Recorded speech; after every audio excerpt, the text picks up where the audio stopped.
Hi everybody, it's Joe Krug from Finsweet. In this video, we're covering the play icon with a mouse hover element trigger.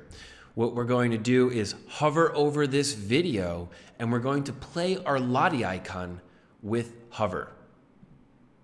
So we see the normal icon, it looks like a standard SVG. When we hover over, we bring it to life. We are going to animate that circle. We're going to flip the play button.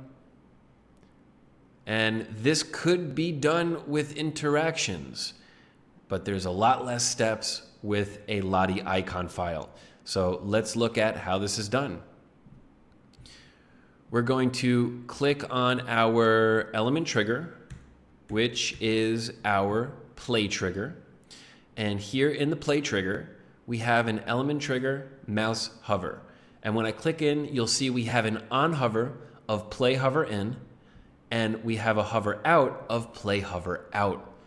Play hover in is going to add a little bit of a delay, 0.2 delay, and I can't scroll down here, so let me zoom out on my screen, and we are 0% on that Lottie icon.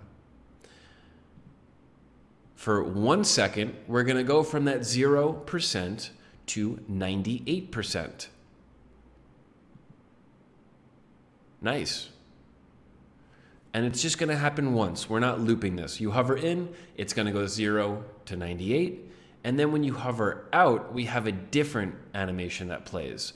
Play hover out is just going to bring that Lottie icon back to 0%.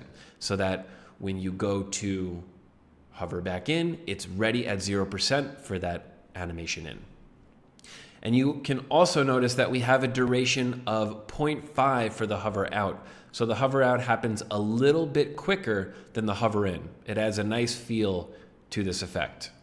You can customize these values. You can do what you want here. Can be a super cool way to get people to click on more videos. And that's how you implement a play icon with the mouse hover element trigger. That's effing sweet.